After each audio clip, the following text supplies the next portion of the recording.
Before we begin the story, let us know where you're watching from by leaving a comment below.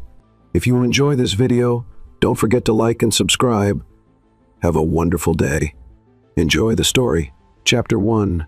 Awakening. Violet Harper awoke to blinding Caribbean sunlight streaming through floor-to-ceiling windows and the gentle rocking of waves beneath her. Her head throbbed mercilessly as consciousness returned in painful fragments. Luxurious silk sheets caressed her skin, unfamiliar opulence that immediately triggered alarm bells in her mind. This wasn't her bed. This wasn't her room. She had no idea where she was or how she had gotten here. She bolted upright, instantly regretting the sudden movement as sharp pain shot through her skull like lightning.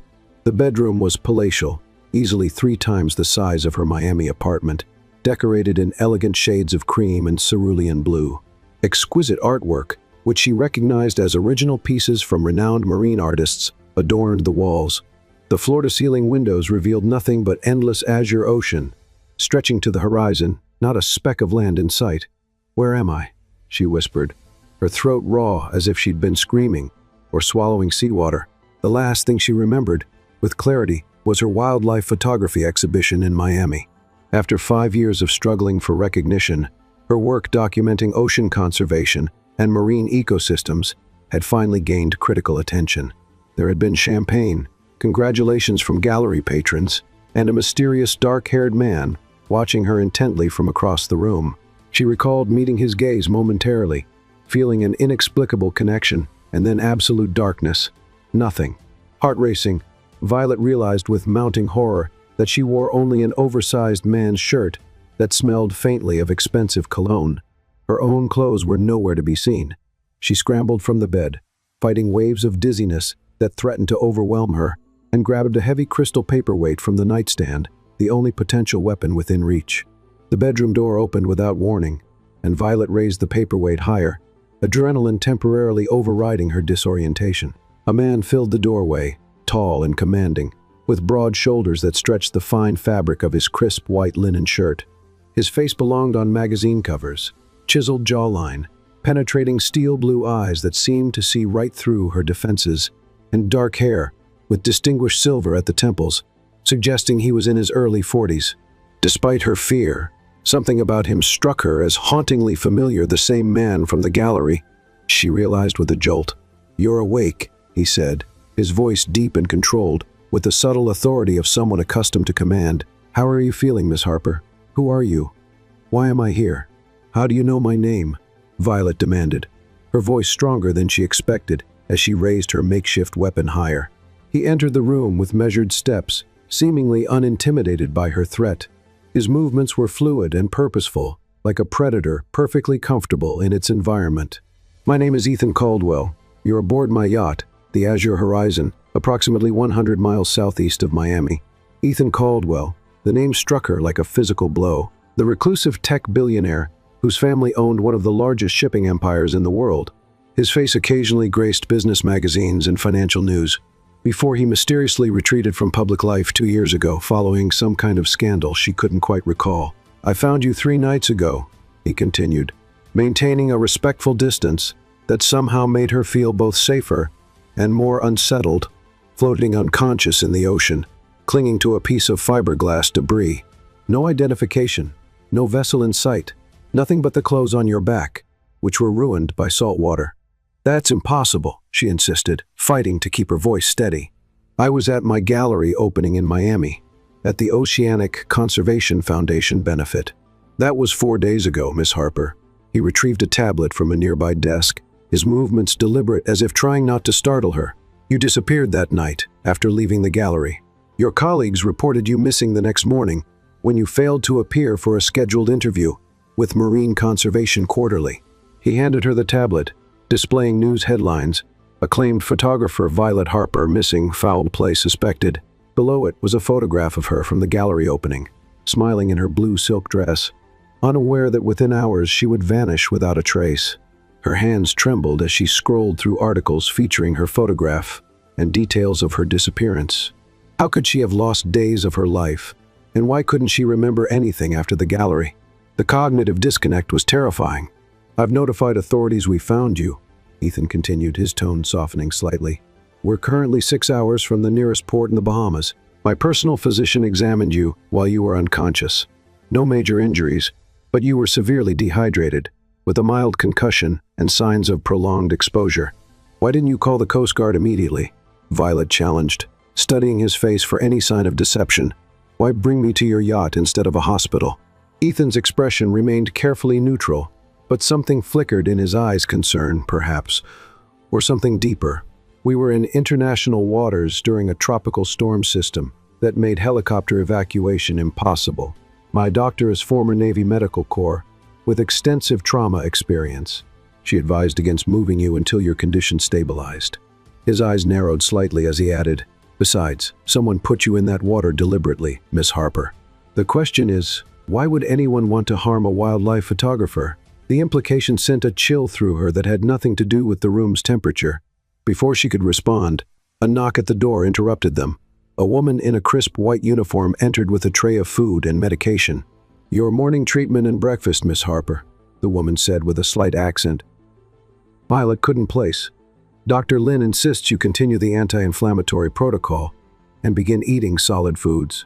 As the woman set down the tray, Violet caught sight of a small tattoo on her wrist, a distinctive blue spiral surrounded by what looked like stylized waves. Recognition jolted through her body, like an electric current.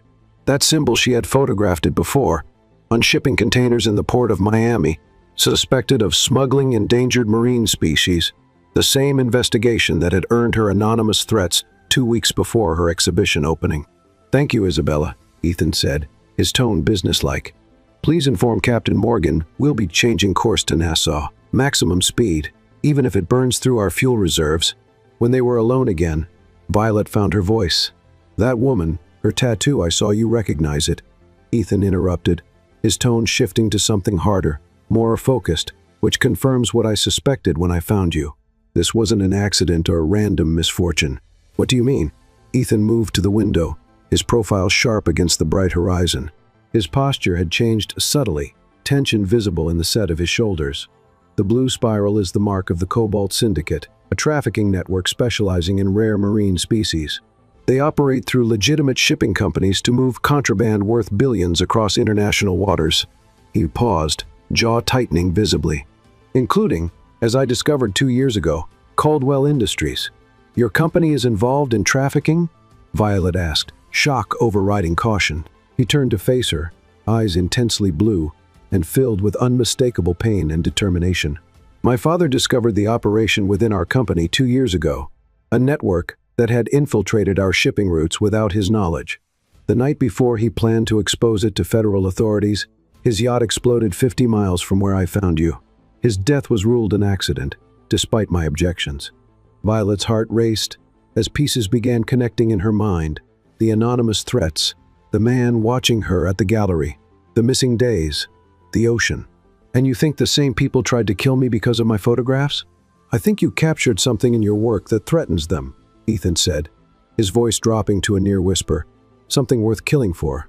Before Violet could respond, an alarm blared throughout the yacht, 3 short bursts followed by a longer tone. Ethan's posture changed instantly, alert and focused, like a soldier responding to a threat. Security breach, he said, moving swiftly to the door. Someone's boarding without authorization. Stay here and lock the door behind me. I'm not just waiting to be killed, Violet argued, setting down the paperweight to grab clothes from a nearby chair pants and a shirt that would be too large but better than what she currently wore. Ethan paused at the doorway, studying her with newfound intensity. You really don't remember anything, do you? About the night you disappeared? About what you discovered? No, she admitted, frustration and fear mingling in her voice. But I know I wouldn't just fall into the ocean by accident, and I know that syndicate symbol is connected to what I was investigating. A crash echoed from somewhere on the yacht, followed by shouting in a language Violet didn't recognize. Ethan pulled a handgun from a hidden holster beneath his shirt, his movements betraying military training that no ordinary billionaire should possess. We don't have time for this, he said, checking the weapon with practiced efficiency. Whether you trust me or not, your life depends on coming with me now. Their eyes locked in a silent battle, her suspicion against his urgency. Despite every logical reason to doubt him, something in Ethan's gaze compelled her trust. a certainty that transcended logic and spoke to something deeper, more instinctual. Another crash, closer this time, shouts in what sounded like Russian. Ethan extended his hand toward her. Violet hesitated only a moment before taking it, his palm warm and solid against hers. An unexpected current passed between them. At the contact, something electric that made her breath catch, despite the danger surrounding them.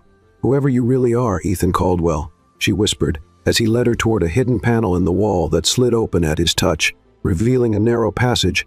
"I hope trusting you isn't the last mistake I make." His fingers tightened around hers, the pressure both reassuring and possessive. "I promise you'll get answers, Violet," he said, her name intimate on his lips, "if we survive the next 10 minutes. The hidden door slid closed behind them, sealing them in darkness, broken only by faint emergency lighting. Violet realized with crystal clarity that her fate was now inextricably linked with this enigmatic billionaire who had pulled her from the sea, a man as mysterious as the blank days missing from her memory, and potentially just as dangerous. Chapter 2. Dangerous Currents. Ethan guided Violet through the yacht's narrow maintenance passageway, the corridor illuminated only by dim emergency lighting. The thunder of footsteps and shouted commands in Russian echoed through the walls around them. Her heart pounded as she struggled to keep pace with Ethan's confident strides, her body still weak from days adrift at sea. "Who are they?" she whispered, trying to ignore the way his hand felt around hers, strong and surprisingly gentle. "Syndicate enforcers," Ethan replied, his voice low. "They specialize in making problems disappear permanently." They reached a junction where Ethan paused to check a small screen embedded in the wall. It displayed security feeds from throughout the yacht. 3 armed men methodically searched the staterooms, their movements precise and coordinated. "They're searching for you specifically," Ethan observed. "They're bypassing valuable items, focusing on living quarters." "How did they find us in the middle of the ocean?" Violet asked. Ethan's expression darkened. He reached toward her, hesitating. "May I?" Violet instinctively stepped back, the wall cool against her shoulders in the narrow space. Ethan was close enough that she could detect his scent cedar and something uniquely masculine. Despite the danger, her body responded to his proximity in ways that confused and alarmed her. "I need to check something," he explained. After a moment's hesitation, she nodded. Ethan's fingers were surprisingly gentle as they lifted the delicate silver pendant she hadn't realized she was still wearing. A gift from her exhibition sponsor. His knuckles brushed against her collarbone, sending an unwelcome shiver through her body. He examined the pendant carefully before pressing along its edge. To Violet's shock, it split open, revealing a tiny microchip nestled inside. "GPS tracker," Ethan confirmed. "Military grade. Whoever gave you this wanted to monitor your every movement." "Impossible," Violet said. "This was a gift from the Oceanic Preservation Foundation's director at my exhibition opening." "It seems your foundation has connections to the syndicate," Ethan said, dropping the tracker into his pocket. "We need to move. The command center has secure communications and emergency protocols." They continued through the passage until reaching a vertical ladder. Ethan descended first, then helped Violet down, his hands briefly encircling her waist. The momentary intimacy sent a rush of heat through her that had nothing to do with their precarious situation. The command center was a technological marvel, multiple screens displaying radar, sonar, and security feeds. Ethan immediately activated communications. "Captain Morgan, status report." "2 vessels approaching from the northeast, sir," a tense voice replied. "Heavily armed. Security team is engaging intruders on the main deck, but we're outnumbered." "Initiate protocol Stingray," Ethan ordered. "Evacuate all non-essential personnel." Ethan turned to a secure terminal, initiating what appeared to be an encrypted data transfer. "We're abandoning ship," he explained to Violet. "The Triton is docked beneath us, a submersible that can outrun anything they have." He reached into a hidden safe, retrieving a waterproof case. "I believe this belongs to you." He handed her a professional camera in a waterproof housing, her specialized underwater camera that had been missing for days. Violet took it with reverence, checking the memory card slot. "It's empty," she said, disappointment evident. "I extracted the cards when I found you," Ethan admitted. "They're on a secure server now. Whatever you photographed before your accident is safe." A violent impact rocked the yacht, throwing Violet forward. Ethan caught her instinctively, strong arms wrapping around her. For a breathless moment, they remained pressed together, her hands against his chest, where she could feel his heart racing beneath the linen shirt. "That was a torpedo," he said, his voice husky. "Small caliber, but they're done playing games." A klaxon sounded throughout the vessel as emergency lights activated. Ethan moved to a wall panel and pressed a sequence that revealed emergency gear. He handed Violet waterproof clothing to pull over her borrowed clothes. "Why would they go to these lengths?" Violet asked as she changed quickly. "What could I possibly have photographed that warrants this?" Ethan paused, conflict evident in his expression. 3 days before your disappearance, a shipment of extremely rare blue corals was seized in Singapore. The paperwork traced back to a shell company connected to Caldwell Industries. "And you think I photographed evidence connecting the syndicate to this shipment?" "I think you photographed something worse," Ethan said gravely. "Something that could expose the entire network." Another explosion rocked the yacht. Ethan guided Violet toward a spiral staircase leading to the yacht's lowest level.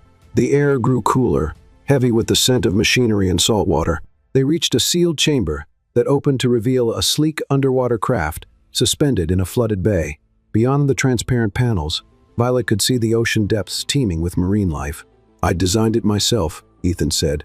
"It can remain submerged for 72 hours and has enough range to reach any port in the Bahamas." As they prepared to board, gunfire erupted in the corridor behind them. Ethan pushed Violet behind him protectively as a bullet ricocheted off metal nearby. He returned fire with precision, giving them cover to reach the submersible hatch. "Get inside," he ordered, continuing to fire methodically at their pursuers. Violet scrambled into the Triton.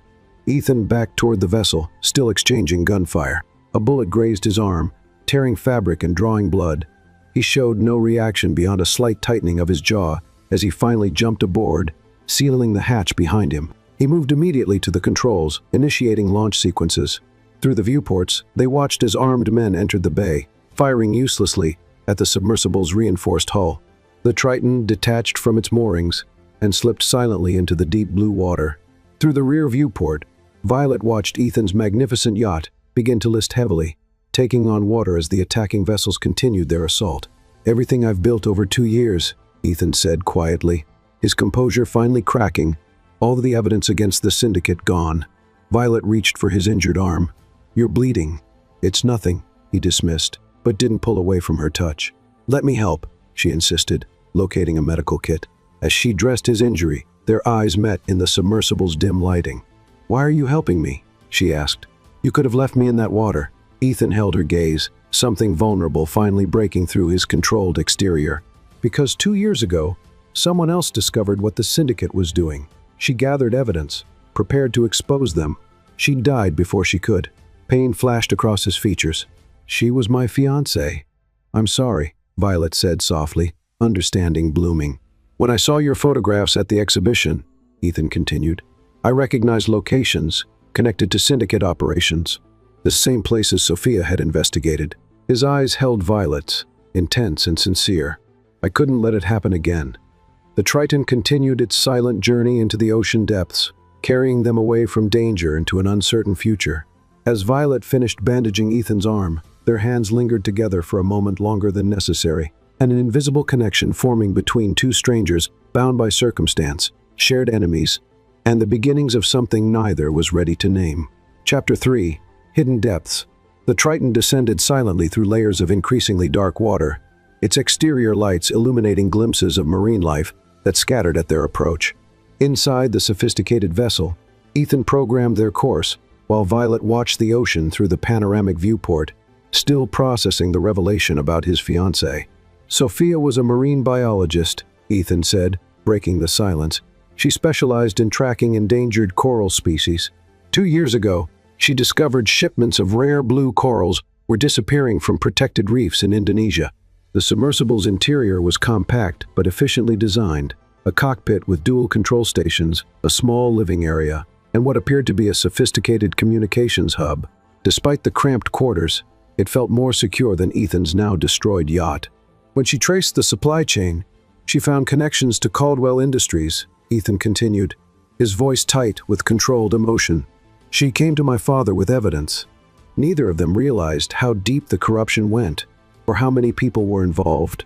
And your father died trying to expose them," Violet said softly. Ethan nodded, adjusting their depth, as the submersible's sonar detected a school of fish overhead. The official investigation ruled it an accident, a fuel line explosion, but I found irregularities in the maintenance logs. Someone had accessed the yacht systems the night before. So you disappeared from public life to find the truth, Violet realized. To become someone they wouldn't notice. The playboy heir, Ethan corrected, grieving his father's death, drinking, partying on private islands, all while building a network to infiltrate the syndicate. His eyes met hers briefly. The Cobalt Syndicate isn't just wildlife trafficking. They've expanded into antiquities, technology, even human trafficking. The wildlife trade is just their foundation. Violet moved closer, examining the navigation system. Where are we going? Haven Isle, Ethan replied. A private island owned through a shell company. It's not on navigational charts and has no official record of existence. It's where I've been coordinating my investigation for the past year. The submersible's communications panel suddenly illuminated with an incoming transmission. Ethan tensed, checking security protocols before accepting. Mr. Caldwell, this is Morgan. The captain's voice came through clearly. We've evacuated all personnel to the emergency vessels as ordered. 6 confirmed safe, 2 injuries, none critical. The Azure Horizon is lost. They've scuttled her completely. Any pursuit of your vessels? Ethan inquired. Negative, sir. They seem focused on searching the wreckage. I believe they think you went down with the yacht. Maintain communication blackout until you reach the rendezvous point, Ethan instructed. Morgan out. Violet studied Ethan's profile as he processed the news. The tightness around his eyes the only indication of his distress at losing his vessel. His control was both impressive and slightly unnerving. 16 people made it off safely because of you, she said quietly. 17, including you, he replied, his gaze returning to the navigation controls. Though we're not safe yet, the Syndicate has resources throughout the Caribbean. Until we understand exactly what you discovered that made you a target, we remain vulnerable. Violet's fingers unconsciously reached for her camera, a photographer's instinct. If only I could remember. It's like trying to recall a dream fragments that dissolve when I focus on them. Ethan adjusted their course, the submersible responding with smooth precision. Your memory loss might be from the concussion, or possibly induced.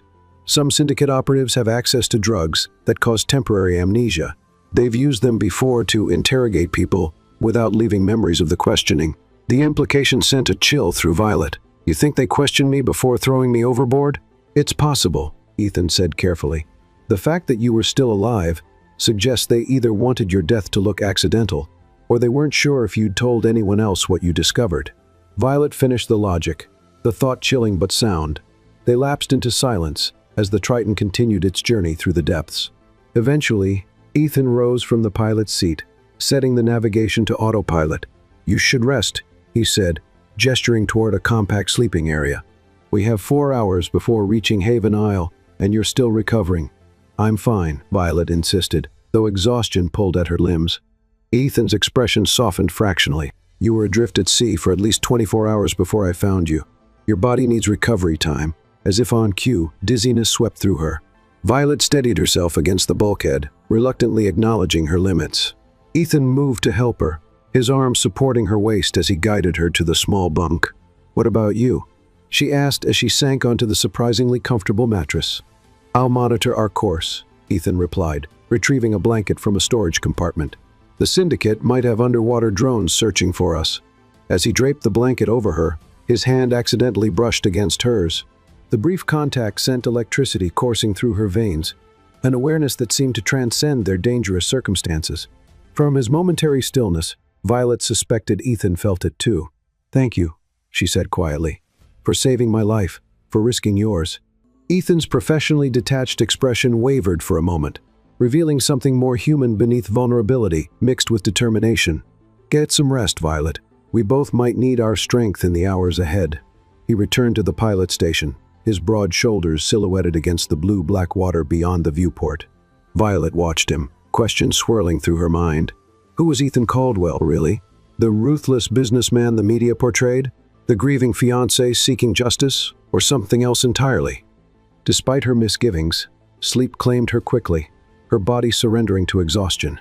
Her dreams were a chaotic blend of images, coral formations hiding mysterious crates, a flash drive concealed in a camera battery compartment, A man with a blue spiral tattoo speaking into a satellite phone.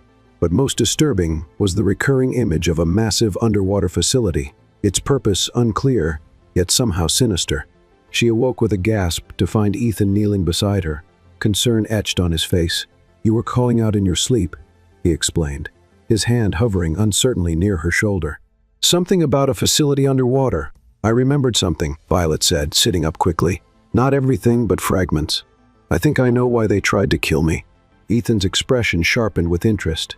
"Tell me." "I was photographing coral reef degradation near an Indonesian marine sanctuary," she began, the memories crystallizing as she spoke. "I found unusual structures beneath an abandoned oil platform. It looked like some kind of research facility, but heavily guarded. I used a remote drone to capture images through the observation windows." "What did you see?" Ethan asked, his voice tense with anticipation. "They're breeding endangered species," Violet said, the horror of the realization returning. "Not just harvesting them from the wild, they're genetically modifying them, creating variants that don't exist in nature, corals that grow 10 times faster, with colors never seen before, perfect for the luxury black market." Ethan's expression darkened. "They're engineering extinction-proof supply chains. If a species becomes too endangered to harvest legally, they create their own source." "There's more," Violet continued, the dream memories gaining clarity. "I recognized one of the scientists, Dr. Thomas Bennett. He was supposedly killed in a lab accident 3 years ago. He was your father's research partner at Caldwell Marine Sciences." Ethan went completely still, his eyes widening slightly. The first genuine surprise she'd seen him display. "You're certain?" "Absolutely," Violet confirmed. "I interviewed him for a conservation piece 2 years before his death. I never forget a face." Ethan moved to the communications console, accessing secure files with rapid keystrokes. Bennett was working on accelerated coral growth for reef restoration. His research was legitimate, funded by my father's foundation. When he died, all his research disappeared. They didn't just kill him, Violet realized, the implications staggering. They recruited him. Ethan turned back to her, determination hardening his features. "Your memory is returning. That means we're one step ahead of them now. But they still have the facility, the research, everything they need to continue," Violet pointed out. A slight smile touched Ethan's lips, dangerous and resolute. "Not for long. We reach Haven Isle in 20 minutes. From there, we begin our counterattack." Through the viewport, the first hints of dawn filtered through the water, illuminating an approaching landmass rising from the seafloor. As Violet watched the underwater paradise emerge from the darkness, she felt something unexpected stir within her, not just determination to expose the truth, but a growing faith in the complex man who had saved her life. Whatever awaited them at Haven Isle, she was no longer just a victim in this dangerous game. With her memories returning and Ethan's resources at hand, Violet was ready to fight back against the syndicate that had tried to silence her, and, in doing so, perhaps find justice for Ethan's lost loved ones as well. Chapter 4. Haven Isle. The Triton surfaced in a hidden lagoon, surrounded by lush tropical vegetation and imposing limestone cliffs. As the submersible hatch opened, fresh air rushed in, carrying the scent of flowers and rain-washed earth. After hours in the confined underwater vessel, Violet breathed deeply, grateful for the open sky above. "Welcome to Haven Isle," Ethan said, helping her onto a small wooden dock that extended from a pristine white sand beach. Despite their ordeal, his movements remained precise and controlled, revealing little of the exhaustion he must feel. The island was smaller than Violet expected, perhaps a mile across, but spectacularly beautiful. A modern structure of glass and sustainable materials was built into the hillside, almost invisible from the water yet offering commanding views of the surrounding ocean. "It's beautiful," Violet admitted, taking in the paradise that served as Ethan's secret base. "My father purchased it through shell companies 15 years ago," Ethan explained, as they walked along a stone path toward the residence.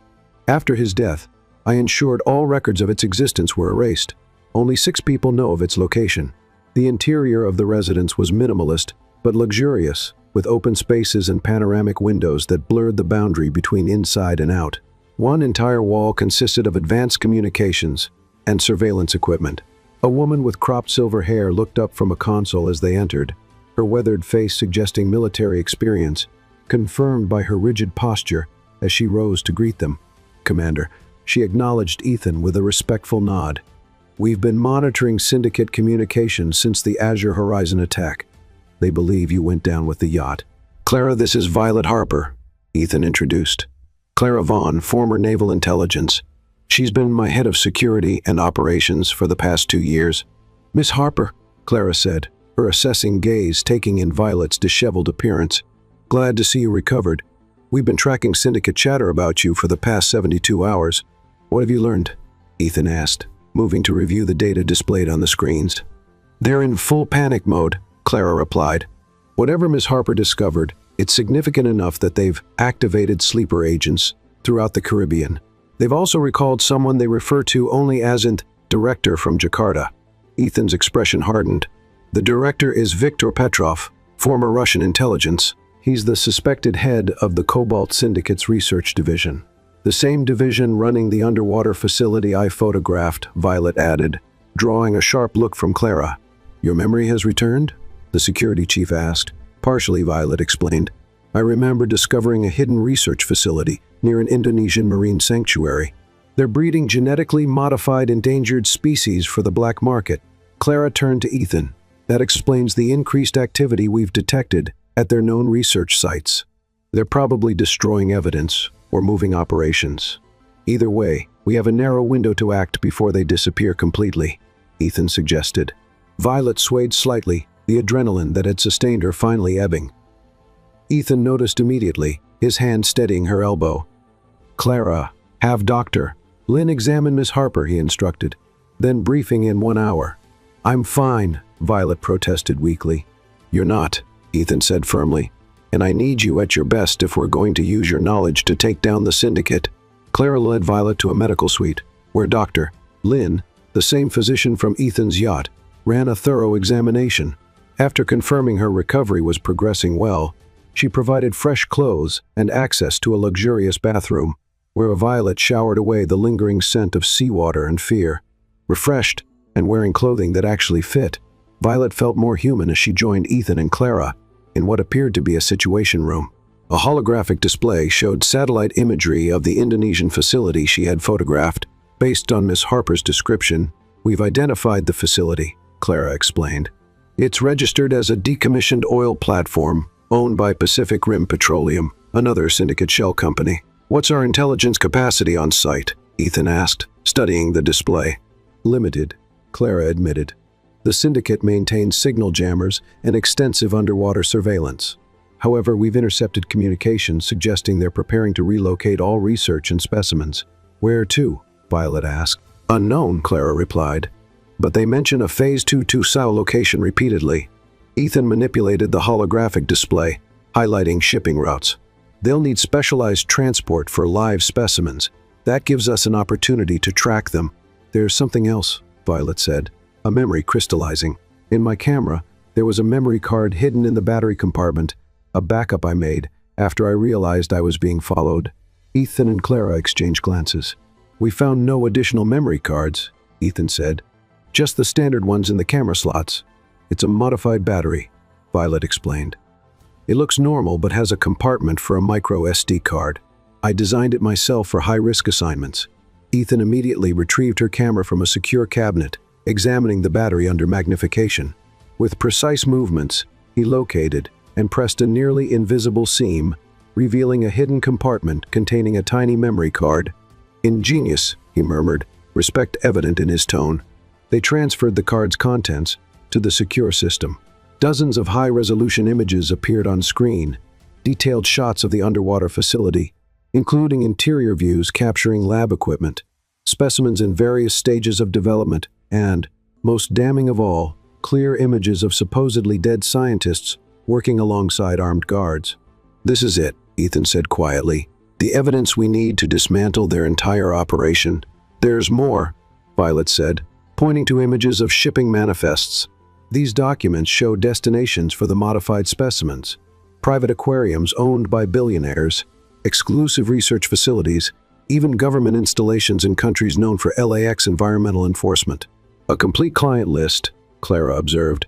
Names, payment records, shipping schedules enough to bring down the Syndicate and everyone connected to it, Ethan finished. satisfaction evident in his voice. As they studied the evidence, Violet noticed dates on the shipment manifests. They have a major transport scheduled for tomorrow night. Specimens bound for facilities in Dubai, Shanghai, and Sao Paulo. Ethan's expression shifted to one of grim determination. Then we have less than 36 hours to plan our intervention. As Clara began outlining tactical options, Violet found herself watching Ethan, the intensity of his focus, the subtle indicators of his brilliant mind working through complexities. In the midst of danger and intrigue, she was surprised to recognize an inconvenient truth. She was becoming increasingly drawn to this enigmatic man who had saved her life and now offered her the chance to bring down those who had tried to kill her. When their eyes met briefly across the holographic display, the electric connection between them was undeniable. A current of attraction neither had time to acknowledge, but both could clearly feel. Chapter 5. Countdown night fell over Haven Isle, the island's security systems casting a protective digital net around its perimeter. In the command center, Ethan and his team had spent hours analyzing the syndicate's transport plans, identifying vulnerabilities in their operation.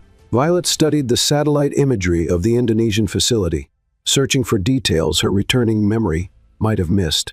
The transport vessels will converge here, Clara explained, highlighting a deep-water rendezvous point in international waters. 3 specialized ships with pressurized holding tanks, each headed to different destinations. Our window for interception is narrow. Ethan nodded, his focus absolute. What assets do we have available? Captain Morgan and the Azure Horizon security team have reached our secondary base in the Maldives. They can deploy within 12 hours, Clara replied. I've also activated our contacts in maritime enforcement agencies. But with limited information, we can't risk a leak. We'll need to split our approach, Ethan decided. One team to secure the evidence and research data, another to intercept the specimens. Violet pointed to an underwater access point she had photographed. This maintenance tunnel leads directly to the specimen storage area. It's designed for waste removal, but it's large enough for divers to access. Ethan studied the entry point with interest. Good. That gives us a covert approach. He turned to Clara. Prepare the tactical team for underwater insertion. We'll need specialized equipment for containing any specimens we recover. As Clara departed to make arrangements, Ethan and Violet were left alone in the command center. The intensity of the past hours had created a strange intimacy between them, the kind that forms when lives are threatened and survival depends on mutual trust. You should rest, Ethan said, his voice gentler than it had been during the tactical planning. Tomorrow will demand everything from both of us. I could say the same to you, Violet replied, noticing the fatigue lines around his eyes. When did you last sleep? A hint of a smile touched his lips. I've trained myself to function on minimal rest, a necessity in my line of work. And what exactly is your line of work these days? Violet asked. Billionaire vigilante? Avenging angel? Sometimes I wonder the same thing, Ethan admitted, surprising her with his candor. He moved to a cabinet and withdrew a bottle of aged bourbon, pouring 2 small glasses. 2 years ago, I was nothing more than a corporate figurehead, attending board meetings, making appearances at charity galas, living the privileged life I was born into. He handed her a glass, their fingers brushing momentarily. Then I lost everything that mattered in the span of 2 weeks. My father, Sophia, my belief in the company my family built. Violet accepted the drink, watching him over the rim as she took a small sip. The bourbon was excellent, warming her from within. So you created this operation, this mission. It gave me purpose, Ethan said simply. A reason to continue when grief threatened to consume me. His vulnerability in this moment was more affecting than his strength had been during their escape. Violet found herself drawn to him, not despite his complexity, but because of it, the layers of the man beneath the billionaire facade. What about you? Ethan asked. What drives a photographer to risk her life documenting environmental crimes? Violet traced the edge of her glass, considering her answer. I grew up in coastal Louisiana. When I was 12, an oil spill destroyed the local ecosystem. I watched fishermen lose livelihoods, wildlife die in droves. She met his gaze. No one was held accountable. The corporation responsible paid a fine that amounted to hours of their annual profit. So you chose your camera as your weapon, Ethan observed. The truth is the most powerful weapon we have, Violet replied. My photographs force people to see what they'd prefer to ignore. Ethan studied her with newfound appreciation. We're not so different then. just different methods toward the same end.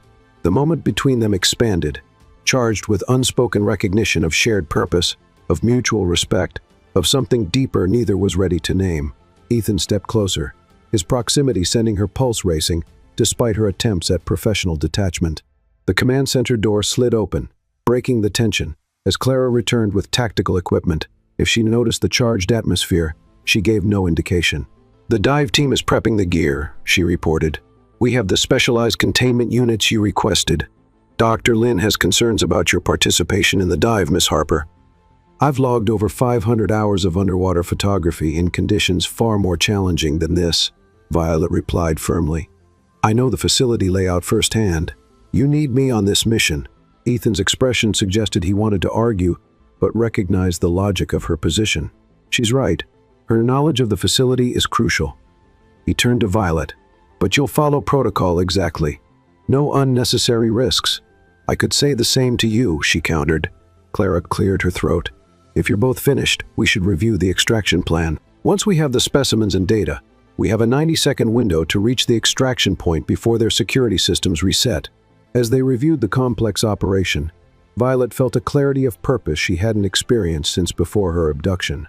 The skills that had made her an exceptional photographer, patience, precision, the ability to capture critical moments, would now serve a different but equally important purpose. Later, as the planning session concluded, Ethan walked Violet to the guest suite prepared for her. The hallway was silent except for their footsteps, the large windows revealing a night sky brilliant with stars untainted by light pollution. "Thank you," Violet said as they reached her door, "for believing me, for risking everything to help someone you barely knew." She hesitated. "Most people in your position would have notified authorities and washed their hands of the situation." Ethan's expression softened in the dim lighting. "Most people haven't seen what happens when evil operates unchecked." He paused, seeming to debate whether to continue. "When I found you in the water, something told me you were the key to everything I'd been searching for." The air between them charged with electricity as his gaze held hers.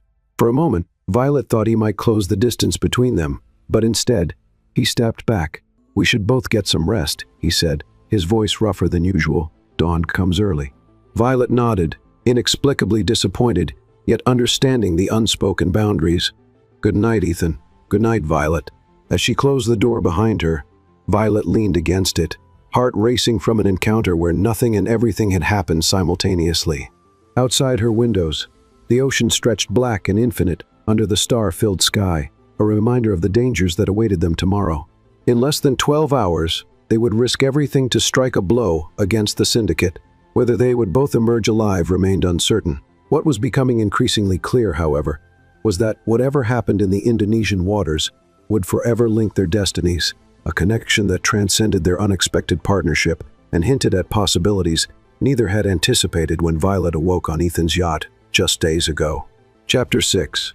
Deep strike dawn broke over Haven Isle with military precision, the first rays of sunlight finding Violet already awake and preparing. She examined the specialized diving equipment laid out in the equipment room. A sleek black wetsuit with integrated thermal regulation, a rebreather system that left no telltale bubbles, and communication devices designed for covert operations. "It's not standard wildlife photography gear," Ethan observed as he entered, already dressed in similar equipment. "I've worn worse to photograph deep sea vents," Violet replied, testing the equipment's flexibility. The wetsuit fit perfectly, suggesting Ethan had acquired her measurements while she was unconscious on his yacht, a thought both unsettling and oddly intimate. Clara arrived with final intelligence updates. Satellite imagery confirms increased activity at the facility. 3 transport vessels are approaching the rendezvous coordinates. We estimate they'll begin specimen transfer at 2,100 hours. Ethan nodded, reviewing the tactical display on a tablet. Our insertion team will deploy at 1830, giving us time to breach the facility before the transports arrive. He turned to Violet. Last chance to reconsider. Once we're in the water, there's no turning back. I didn't survive being left for dead just to sit on the sidelines, she replied with quiet determination. Besides, I'm the only one who's been inside the facility. Something like respect flickered in Ethan's eyes. Then gear up. We launch in 20. The Triton slipped beneath the waves once more, this time carrying not just Ethan and Violet, but a tactical team of 4 former Special Forces operatives.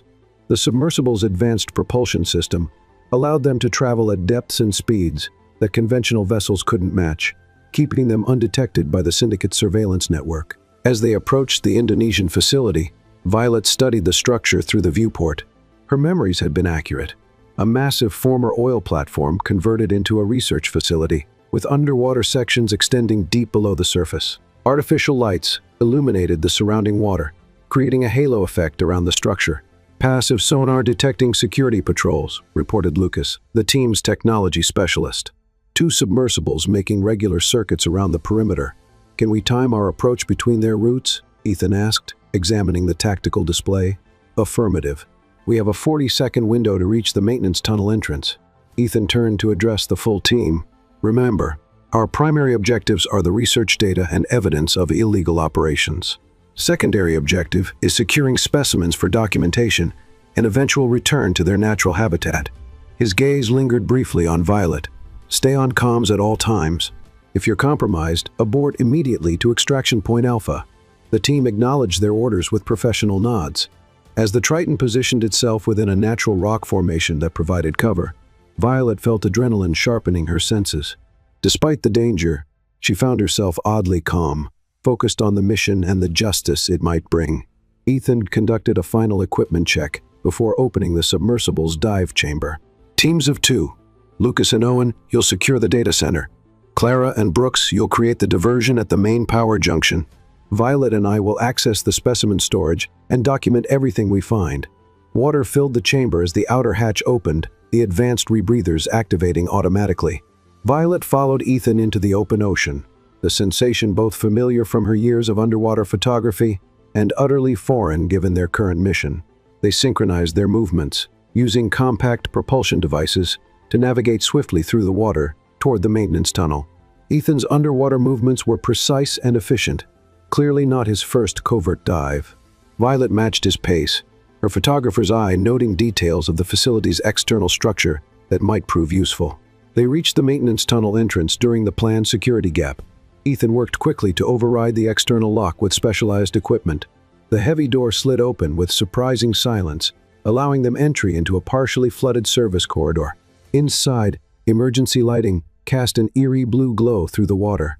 They moved cautiously, aware that detection would trigger facility-wide alarms. Through her comlink, Violet heard Lucas confirm that he and Owen had successfully reached the data center. Level security protocols identified, Lucas reported. Beginning bypass sequence. Estimated time to access, 4 minutes. Acknowledged, Ethan replied. Proceeding to specimen storage. Violet followed Ethan through a labyrinth of maintenance tunnels, consulting the mental map from her previous reconnaissance. When they reached a sealed interior door, Ethan gestured for her to wait, while he attached a small device to the control panel. Biometric lock, he explained through the comlink. This will cycle through known staff patterns to find a match. While they waited, Violet studied Ethan's focused profile through her dive mask. Even in this tense moment, his composure remained unshaken, a man accustomed to high-stakes operations where a single mistake could mean death. The device blinked green, the door sliding open to reveal a massive chamber where the water level reached only waist-high, allowing them to surface while remaining mostly submerged. They removed their masks to communicate more easily. "My God," Violet whispered, taking in the sight before them. The specimen storage facility was larger than she remembered, a cavernous space filled with advanced containment systems. Each transparent tank held marine species in various stages of genetic modification. Some were recognizable but with unnatural colorations.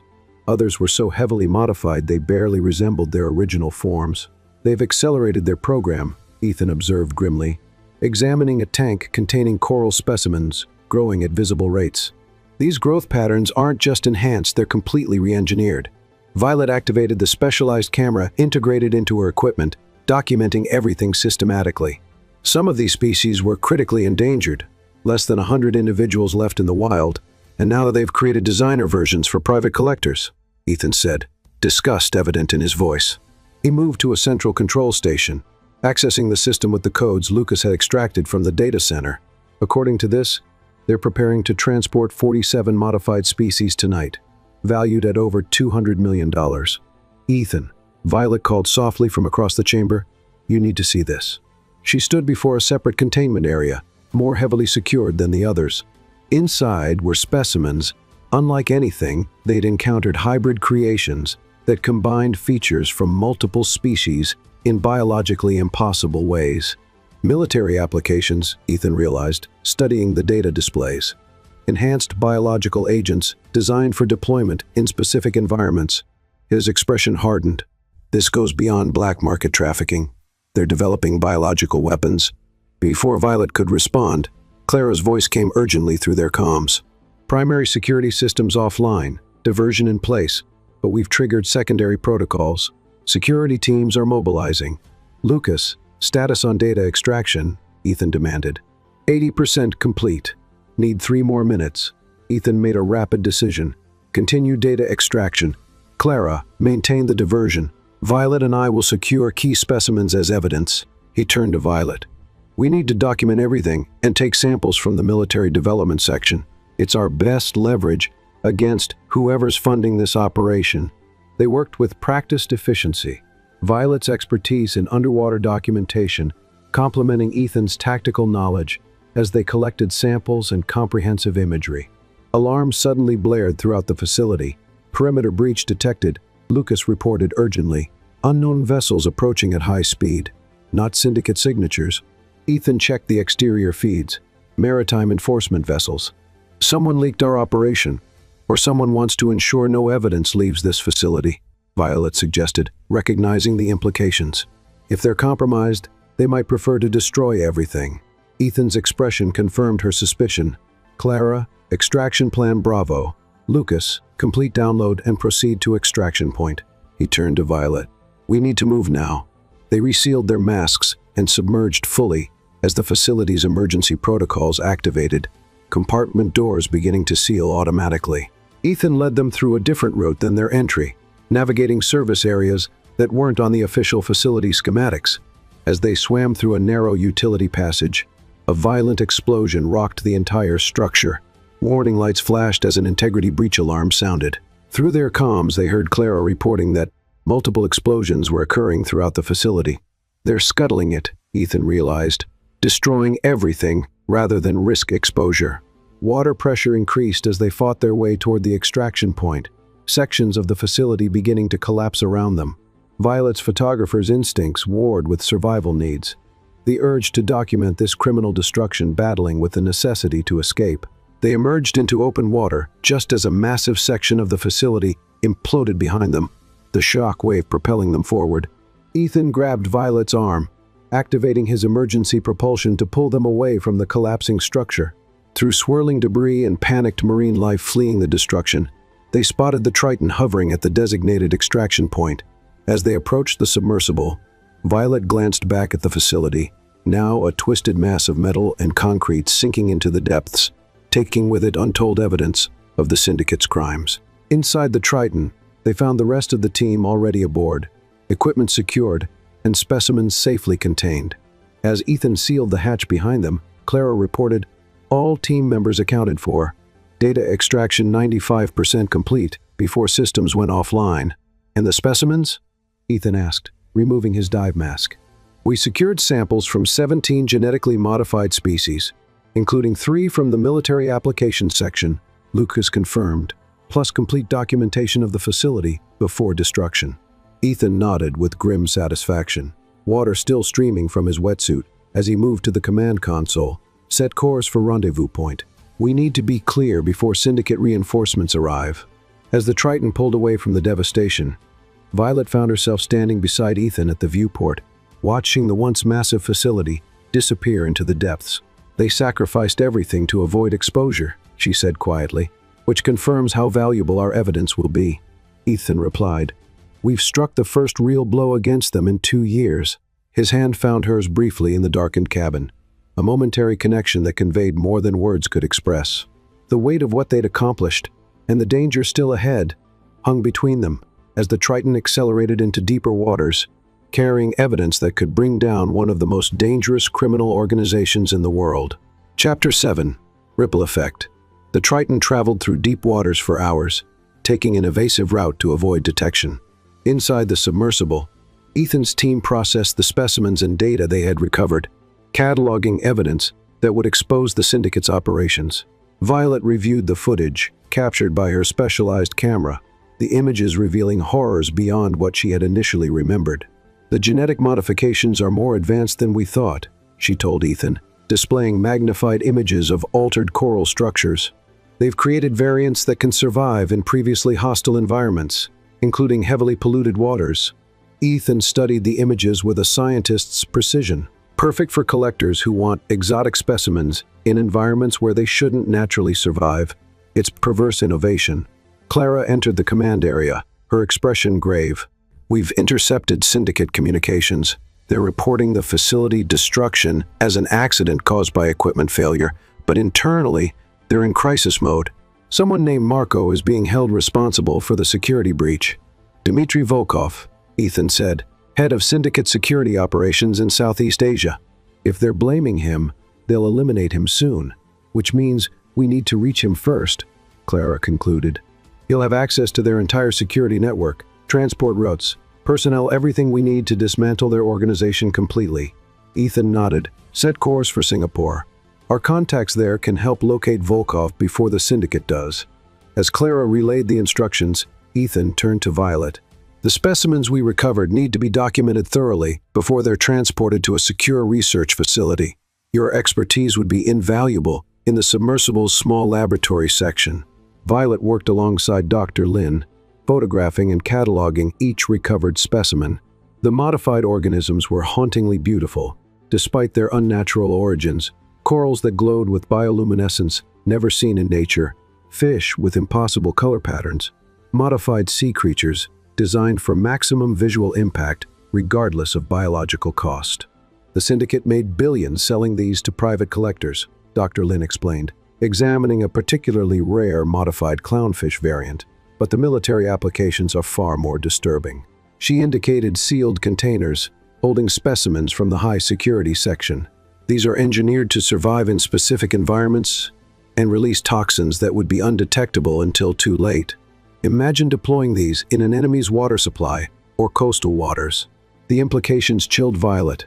What had begun as documentation of wildlife trafficking had expanded into something with global security implications. Hours later, as they approached Singapore waters, Ethan called the team together for a briefing. The submersible's central compartment was crowded with personnel, creating an intimate atmosphere that heightened the tension. "Based on our intelligence, Volkov is hiding at the Golden Orchid Resort on Sentosa Island," Ethan explained, displaying the location on a holographic projection. "He's waiting for extraction by Syndicate operators, unaware they're coming to eliminate him, not rescue him. Our window is narrow," Clara added. "Satellite imagery shows Syndicate assets converging on Singapore from multiple directions. We estimate 6 hours before they reach Volkov." Ethan outlined the extraction plan, a precision operation requiring perfect timing and coordination. Violet listened with growing concern, aware that her role would take her into the field alongside Ethan. "You're not operationally trained," she pointed out, when the briefing concluded and the team dispersed to prepare. "Why bring me instead of another tactical team member?" "Because Volkov knows the Syndicate's inner circle," Ethan replied. "We need someone who can identify faces from your photographic evidence. Your visual memory is exceptional." The truth in his assessment didn't fully alleviate her concern. "And if things go sideways?" Ethan's expression softened momentarily. "Then we adapt together." He handed her a small device. "This contains an emergency tracker communications link. Keep it with you at all times." The unexpected gesture of protection touched her, despite the clinical nature of their mission. Ethan's concern seemed to transcend professional obligation. The Triton docked at a private marina owned by one of Ethan's shell companies. The transition from the confined submersible to the humid Singapore air was jarring after days underwater. A nondescript sedan waited nearby, part of the carefully orchestrated plan that would allow them to approach the Golden Orchid without attracting attention. Transformed by Clara's expert styling, Violet barely recognized herself in the mirror. Designer dress, elegant jewelry, hair arranged in a sophisticated style. She looked every bit the wealthy tourist the Golden Orchid catered to. Ethan underwent a similar transformation, his tactical gear replaced by a tailored suit that emphasized his natural authority. "Remember, we're Mr. and Miss S. Bennett," Celebrating our anniversary, Ethan reminded her as they approached the resort's opulent entrance. Volkov is in the penthouse suite under the name Petrov. Our reservation coincidentally places us in the adjoining suite. The lobby was a symphony of luxury, marble floors, crystal chandeliers, staff attending to guests' every need. Ethan played his role flawlessly, the attentive husband with the perfect balance of affection and restraint. Violet matched his performance, years of embedding with subjects for photography projects, making the deception second nature. In their suite, the facade momentarily dropped as Ethan swept the room for surveillance devices, while Violet unpacked specialized equipment disguised as ordinary luggage. Clara confirms Volkov is still in the penthouse, Ethan reported, checking a secure message. Syndicate extraction team estimated arrival in 4 hours. We move at midnight. The hours of waiting created a strange intimacy. Confined to their suite to maintain their cover, they reviewed the operation details repeatedly, while awareness of each other in the shared space grew increasingly distracting. You've done this before, Violet observed, as Ethan checked his concealed weapon with practiced efficiency. Undercover operations. This isn't just about your father and fiancée, is it? Ethan's rhythm faltered momentarily. My background isn't as straightforward as the media believes. Before taking over Caldwell Industries, the first spent 5 years in naval intelligence. The Playboy air image was cultivated deliberately. The revelation reshuffled Violet's understanding of him. So when the syndicate killed your loved ones, they didn't just target a wealthy businessman. They targeted someone with the skills and resources to dismantle their entire operation. Ethan confirmed their mistake. At midnight, they moved with synchronized precision. The connecting door to Volkov's suite required Ethan's specialized tools to bypass security. Inside, they found the suite dark, except for a single lamp, illuminating a man slumped in an armchair, glass in hand. Dmitry Volkov, Ethan said quietly, keeping his weapon visible but not directly threatening. The man looked up without surprise. Caldwell, I wondered when you would find me. His accent was faintly Eastern European. His expression resigned. You're too late. The dead man's switch activated an hour ago when I missed my verification check-in. What dead man switch? Violet asked, alarm rising. Volkov's bitter laugh held no humor. Insurance policy. All syndicate data client lists, operations, banking automatically transmitting to multiple secure servers. By now, the director knows exactly what was taken from the facility. Ethan's posture tensed. Including our identities? Especially your identities, Volkov confirmed. The extraction team coming isn't for me. It's a kill team, specifically for you and Miss Harper. The implications hit Violet with chilling clarity. Their carefully planned extraction of Volkov had become a trap, with them as the intended targets. We need to move now, Ethan said, already contacting Clara through their secure line. Abort primary extraction. Activate contingency plan Delta. Volkov watched them with detached interest. You won't make it to the lobby. They've already secured all standard exits. Ethan's expression remained unreadable as he assessed their rapidly diminishing options. Then we make our own exit. He moved to the penthouse windows overlooking the marina, quickly calculating distances and angles. To Violet's shock, he began attaching what appeared to be climbing equipment to the window frame. You can't be serious, she whispered. 32 floors. Direct access to the marina where our secondary extraction is waiting, Ethan replied with calm precision. It's our best option. Volkov laughed again, raising his glass in mock salute. Impressive improvisation, Caldwell. Almost makes me regret choosing the easier way out. He drained his glass, his meaning becoming clear as his breathing already began to labor. Cyanide. Quick, painless. The syndicate would have taken days. Ethan turned to Violet, urgency in his eyes. Decision time. Trust me and jump, or take your chances with the kill team outside. The sweet sounds of movement in the hallway confirmed Volkov's warning. The kill team had arrived sooner than expected.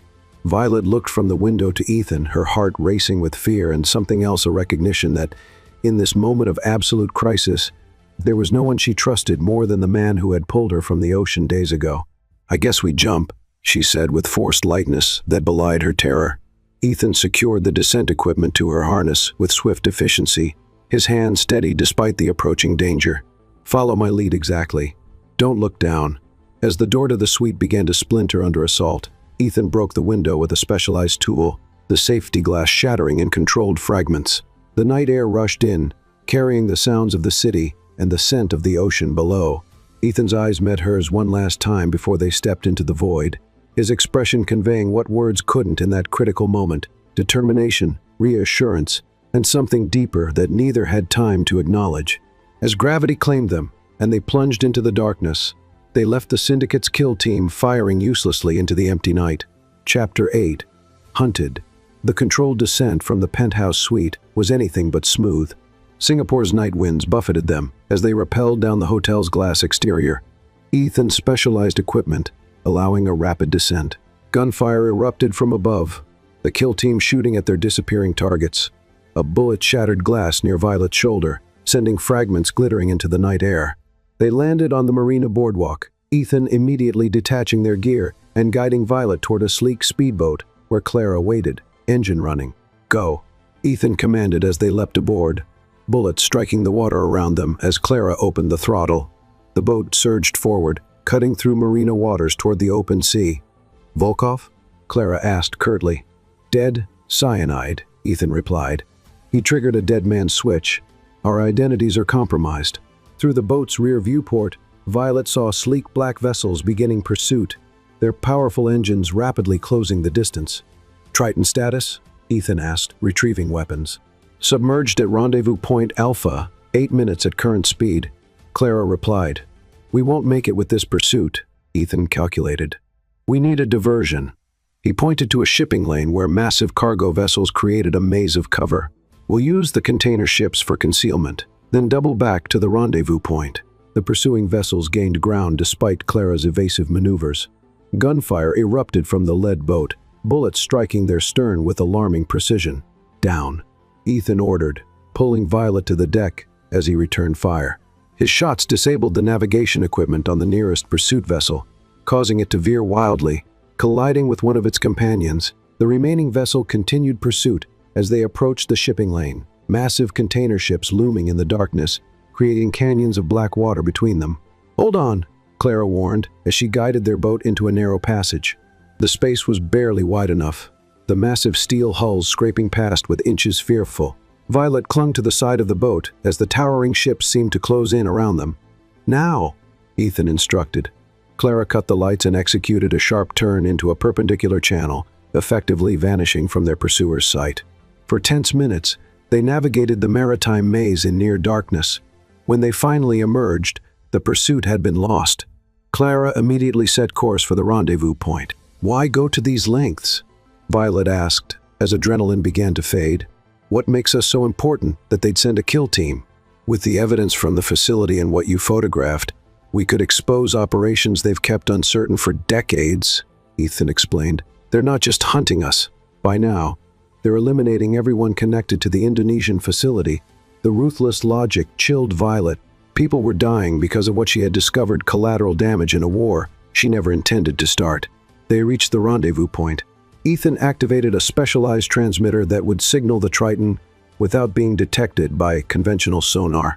Minutes later, the water churned as the submersible rose from the depths. They transferred quickly from the boat to the Triton, watching through the viewport as the speedboat sank, evidence erased as they disappeared beneath the surface. In the command center, Lucas provided updates. Syndicate chatter indicates a full-scale manhunt.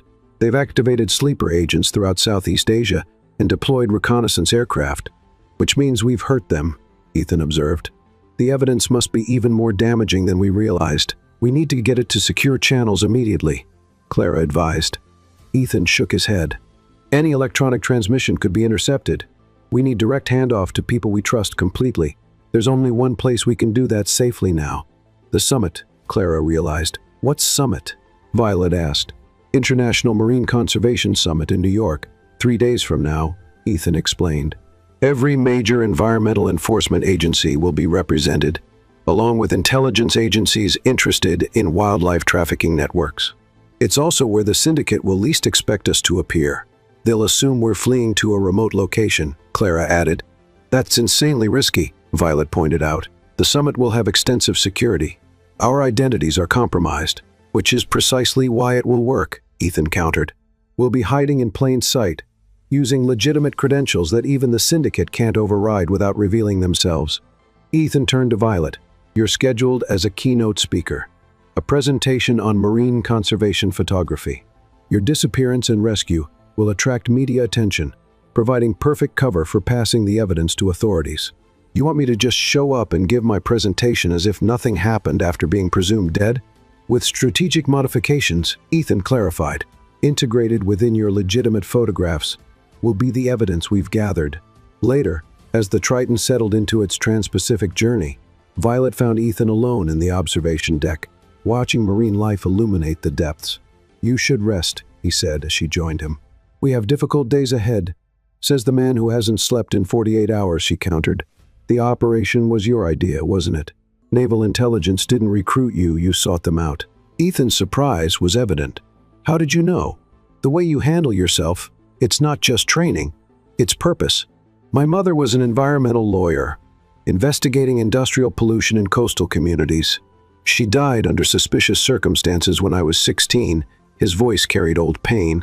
I knew then that some battles couldn't be won in courtrooms.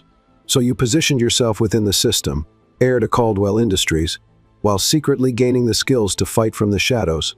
My father never knew about my naval service," Ethan admitted. "When he discovered the syndicate's infiltration of our company, the irony was, he trailed off." Impulsively, Violet reached for his hand. "He would be proud of what you're doing." Ethan's fingers interlaced with hers, the contact sending warmth through her, despite the submarine's cool environment. Their eyes met in the dim light, months of isolation and grief reflected in his gaze. Alongside something newer, a connection neither had anticipated. "We should both rest," he said finally, though he made no move to release her hand.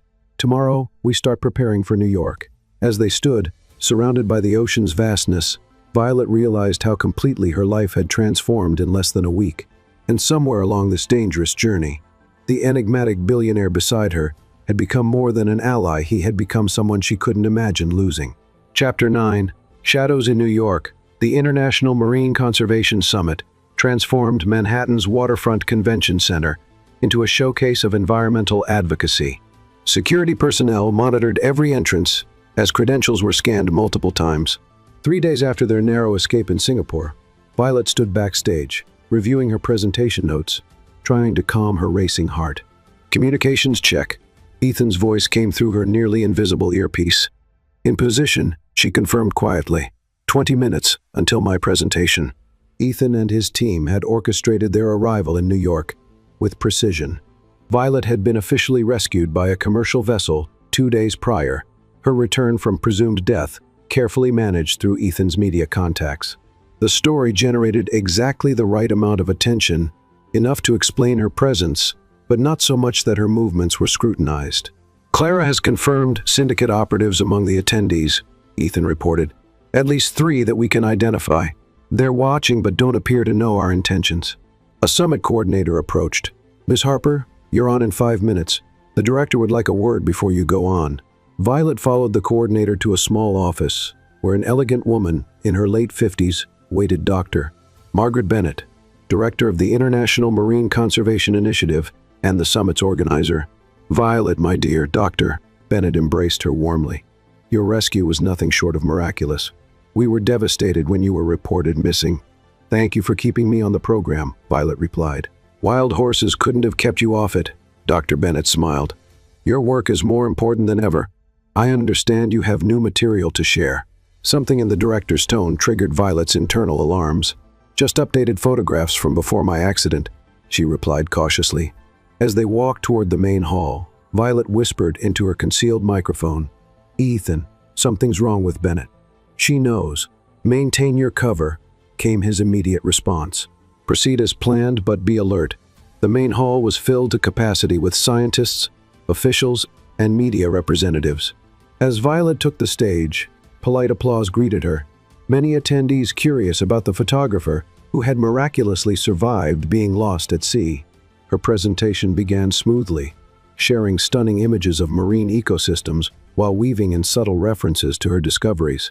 The audience remained engaged, unaware that encrypted data was being transmitted with each slide change. Midway through, security personnel began quietly entering through multiple doors. Through her earpiece, she heard Ethan's tense voice. "Security breach. They've identified our operation. Continue but prepare for rapid extraction. When she reached the critical section containing the most damning evidence, she noticed Dr. Bennett speaking intensely into a phone at the side of the stage. And this brings us to the delicate balance of conservation enforcement, Violet continued, activating the slide that would complete the primary data transfer. How do we protect vulnerable species when criminal enterprises operate through legitimate businesses? The image showed a modified coral specimen, clearly labeled with Caldwell Industries shipping codes. Murmurs spread through the audience as the implications became clear. In the front row, Admiral Lin discreetly confirmed successful data receipt. At that moment, the convention center's fire alarms activated. Ethan had triggered their contingency plan. Extraction route Bravo, his voice directed. Maintenance corridor behind the stage. Clara will meet you.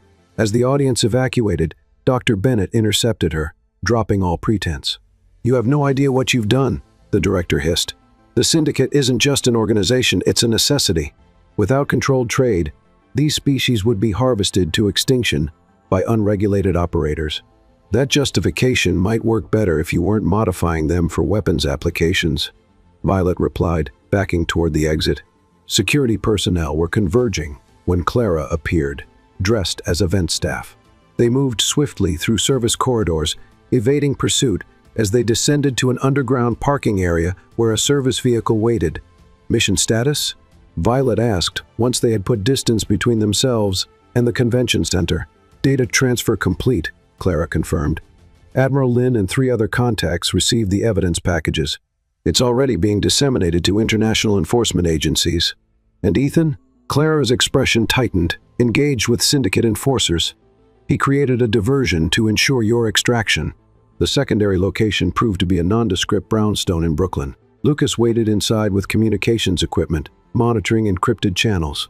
Syndicate communications indicate full alert status, he reported. They know their operation is exposed. The hours that followed were agonizing as news reports began covering allegations of environmental crimes by major shipping companies. There was no word from Ethan. Night fell over New York, the city's lights blurring through the windows as rain began to fall. He survived worse, Clara said quietly, joining Violet at the window. Ethan has contingency plans for his contingency plans. A secure communication line activated, drawing their attention. Lucas adjusted settings before a familiar voice emerged through static. Shadow to safe house. Approaching from south route. Possible pursuit. Prepare countermeasures. Relief flooded Violet. Minutes later, Ethan emerged from a nondescript sedan, moving with the careful precision of someone injured. His appearance shocked her, his tailored suit torn and bloodied, a makeshift bandage visible beneath his shredded shirt, his face bearing cuts and bruises. The evidence? He asked immediately, professional concern overriding personal condition. Distributed and authenticated, Lucas confirmed. International enforcement agencies are moving against syndicate operations on 3 continents. Ethan nodded with satisfaction before finally meeting Violet's gaze, something in his expression softening. You succeeded, he said quietly. Your presentation was perfect. So was your dramatic exit, she replied, moving to examine his injuries, though your timing could use improvement. As Clara and Lucas secured the brownstone, Violet helped Ethan to a private room where medical supplies waited. The intimacy created a bubble of quiet amidst the operation's chaos. It's almost over, Ethan said as she cleaned a particularly nasty cut. After 2 years, the syndicate is finally exposed. And what happens after? Violet asked, the question extending beyond the immediate situation. Ethan caught her hand, stilling her movements. I haven't thought beyond ending the syndicate, he admitted. Revenge has been my only focus for so long. Their eyes met in the room's soft lighting, unspoken possibilities hanging between them. Before Ethan could respond, Lucas knocked urgently.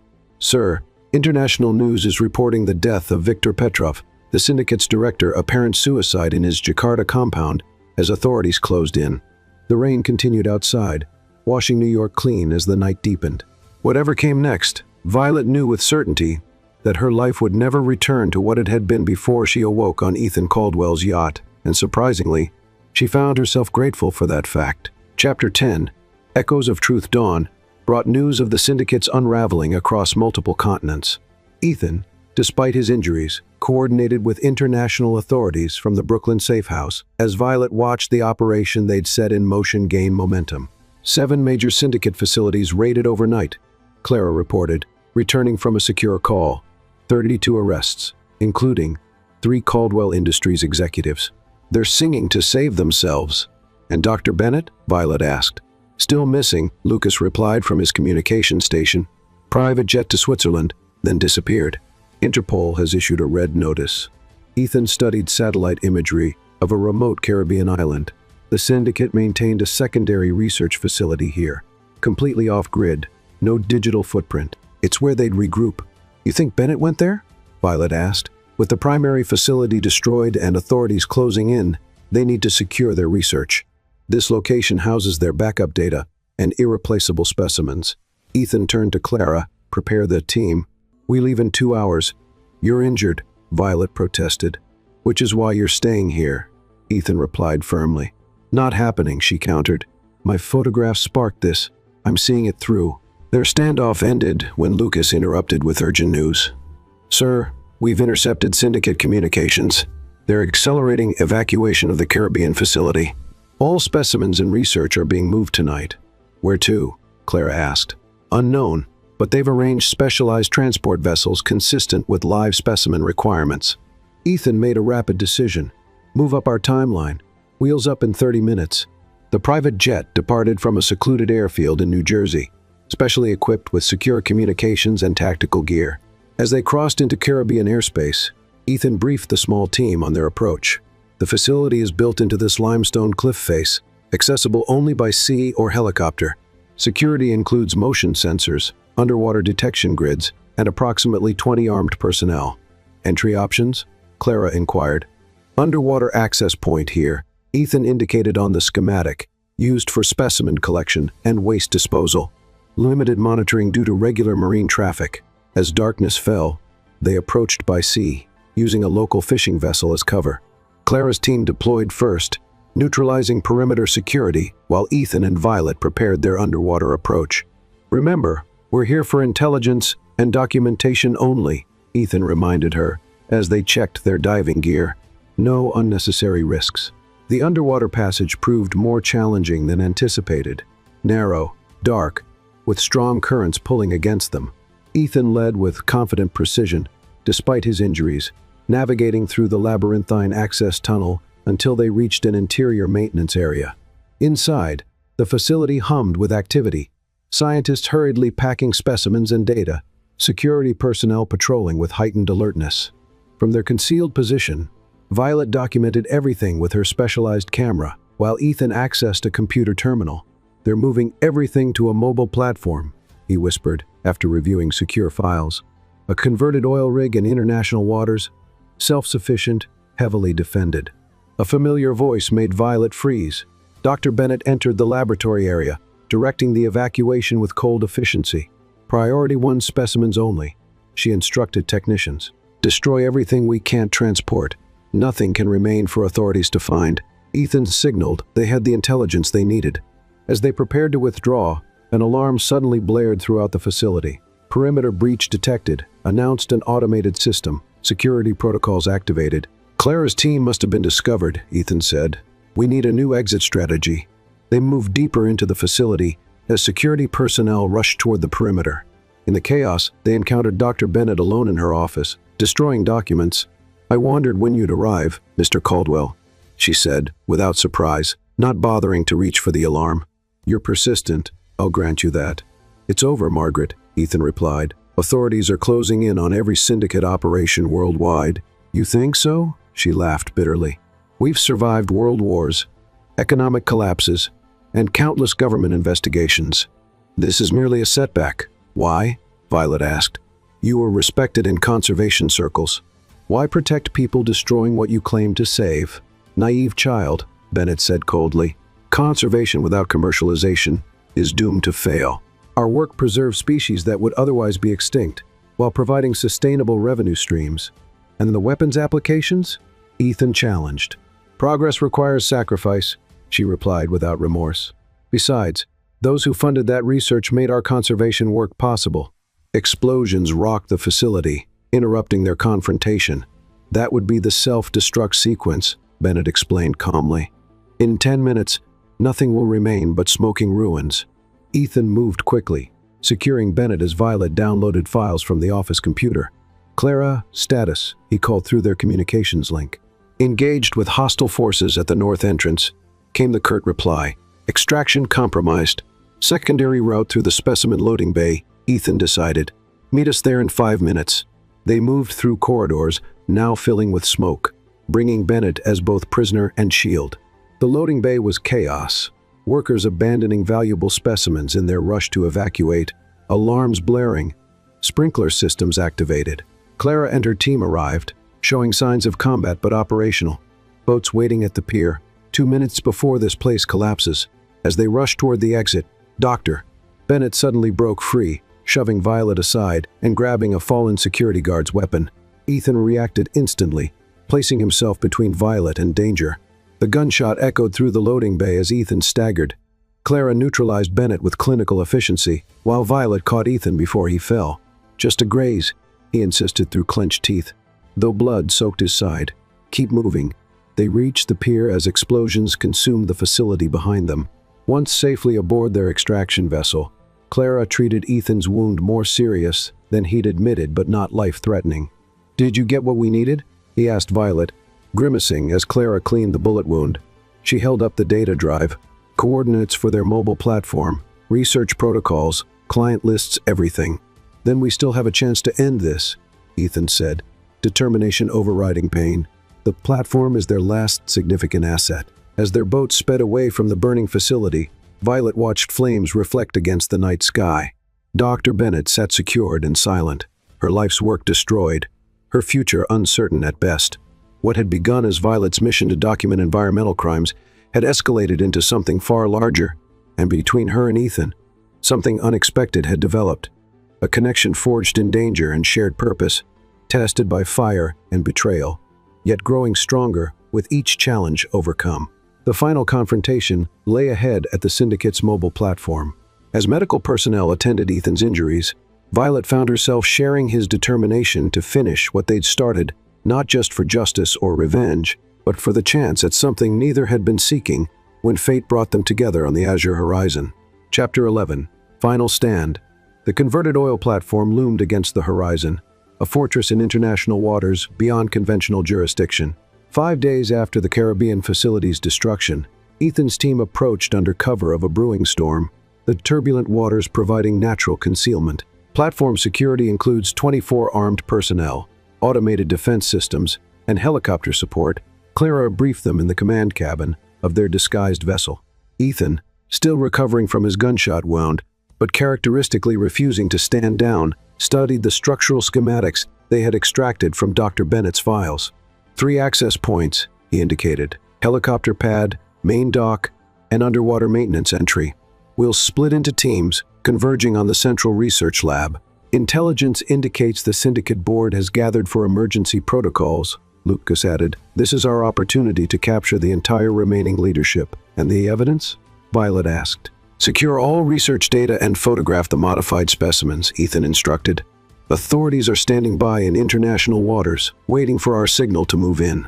As darkness fell, they launched their operation. Clara led the first team toward the main dock, while Lucas coordinated remote technical interference to blind surveillance systems. Ethan and Violet, despite her concerns about his condition, took the underwater approach. The storm intensified as they navigated beneath the massive structure, waves crashing against the platform's support columns. They reached the maintenance hatch, just as Clara's team created a diversion at the main dock, drawing security personnel away from their position. Inside, they moved efficiently through maintenance corridors. The facility's skeleton crew focused on the apparent threat at the dock. They reached the central laboratory without detection, finding it filled with the Syndicate's most valuable assets: rare specimens in advanced containment systems and computer banks, housing irreplaceable research. Start the documentation, Ethan directed as he accessed the central computer system. I'll download their research data and client networks. Violet worked quickly, photographing each specimen with methodical precision. She had just finished when Ethan tensed at the computer terminal. They're initiating a data purge, he said urgently, and something else. The facility's automated systems are engaging defense protocols. Alarms suddenly blared throughout the platform. "Submersion sequence initiated," announced an automated voice. "All personnel, secure stations for descent. Submersion in 15 minutes. "Submersion?" Violet asked in disbelief. "The platform can submerge completely," Ethan explained grimly. "It's designed to disappear if compromised, becoming effectively a submarine until the threat passes." Clara's voice came through their communications link. "Security forces converging on your position. We're cut off from extraction route. Get your team to the helicopter pad," Ethan ordered. "Secure transportation and stand by. What about you? We'll disable the submersion sequence and meet you topside." Ethan moved to a control station, attempting to override the automated protocols, while Violet continued securing evidence. The laboratory door suddenly slid open, revealing a distinguished man in his late 50s, flanked by armed security. "Mr. Caldwell," he greeted with chilling civility. "I've been anticipating this meeting." "Charles Warwick, chairman of the Cobalt Syndicate." Ethan positioned himself between Warwick and Violet. "Your organization is finished, Warwick. International authorities have your operation dismantled on 5 continents. Temporary setbacks," Warwick dismissed. "We've survived worse. The research preserved here will allow us to rebuild everything within 5 years." "Not this time," Violet countered, securing her camera with its damning evidence. Warwick studied her with cold interest.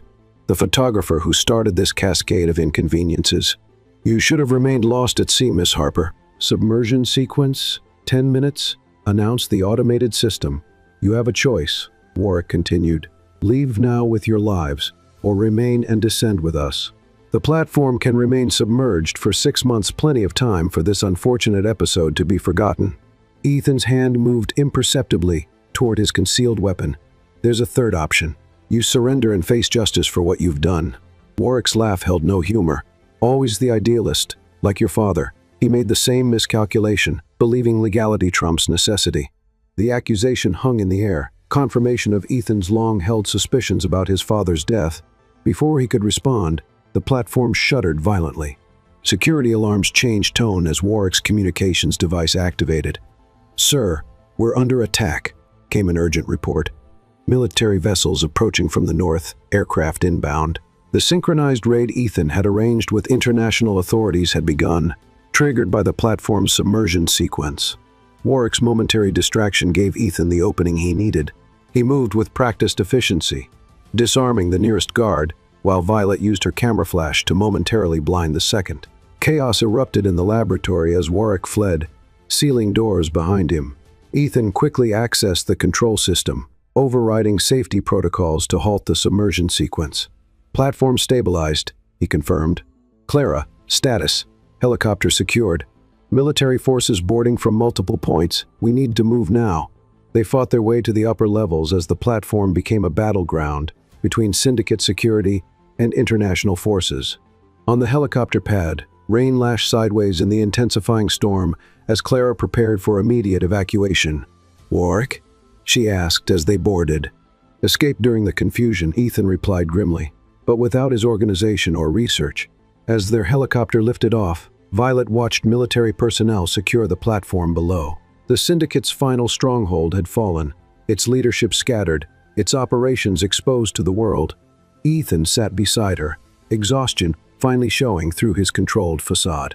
His hand found hers in the dim light of the helicopter cabin, their fingers intertwining as the storm raged around them. "It's finished," he said quietly. Violet squeezed his hand, understanding the weight of those simple words, the culmination of 2 years of single-minded pursuit, the justice finally achieved for his father and fiancé.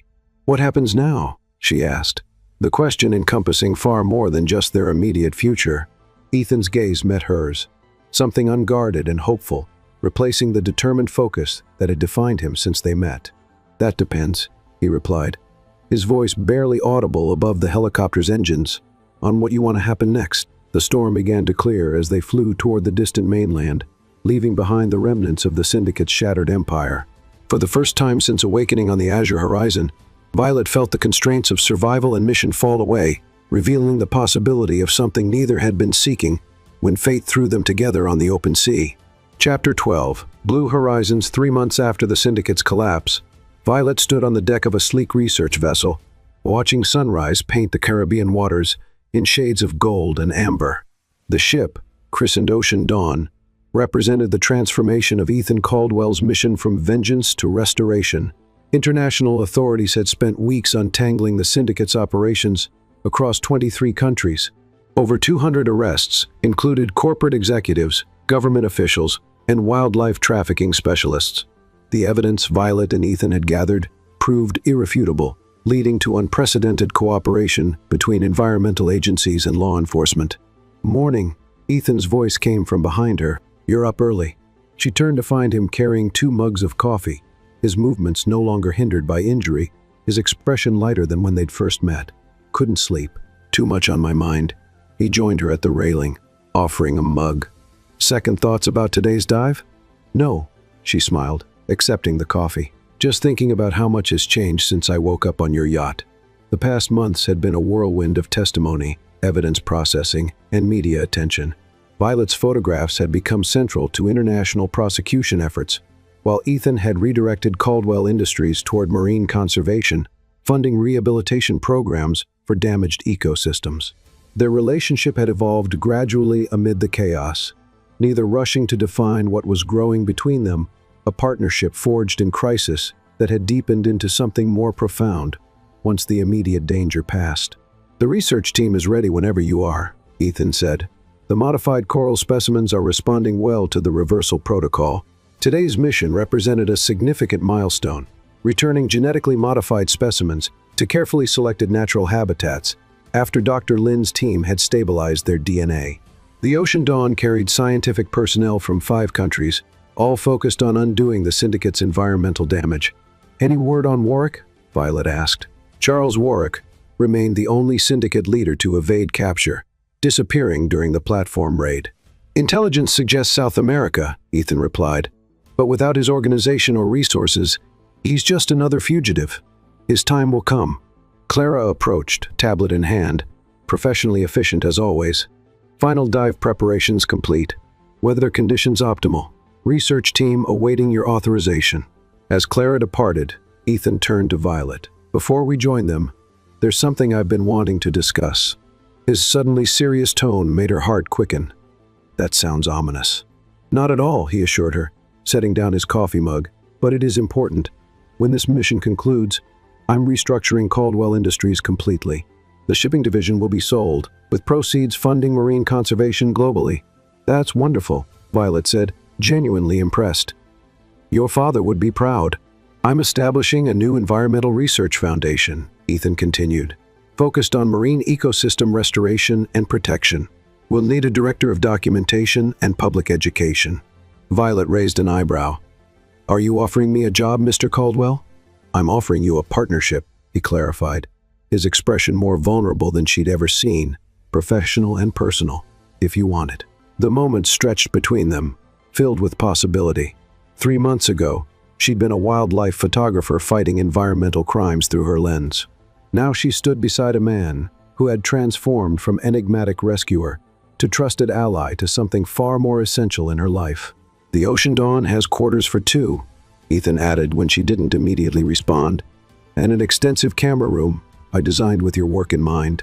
"You seem very confident of my answer," Violet observed, though her smile betrayed her. "Not confident," he admitted, hopeful. She reached for his hand, their fingers intertwining with familiar comfort. "I think we make a good team, on land or sea. Is that a yes?" Ethan asked, his characteristic control momentarily replaced by genuine uncertainty. Instead of answering immediately, Violet closed the distance between them.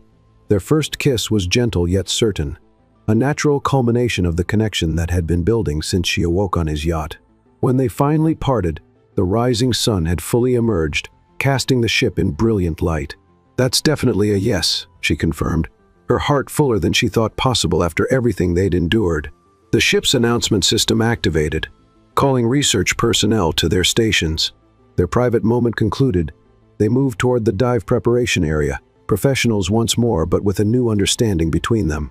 As they prepared to return the first rehabilitated specimens to their natural environment, Violet reflected on the journey that had brought them here. What began with her awakening in Ethan's arms confused, suspicious, afraid had transformed into something neither could have anticipated, When fate threw them together on the open sea, the syndicate had been dismantled, justice secured for those they'd lost, and something unexpected found in the process: a partnership strengthened by shared purpose and deepened by genuine connection. Hours later, as they descended together into crystal-clear waters to document the return of once exploited species to their natural habitat, Violet captured not just the moment of environmental restoration, but the beginning of something equally profound between the wildlife photographer who exposed the truth and the determined man who helped her bring it to light.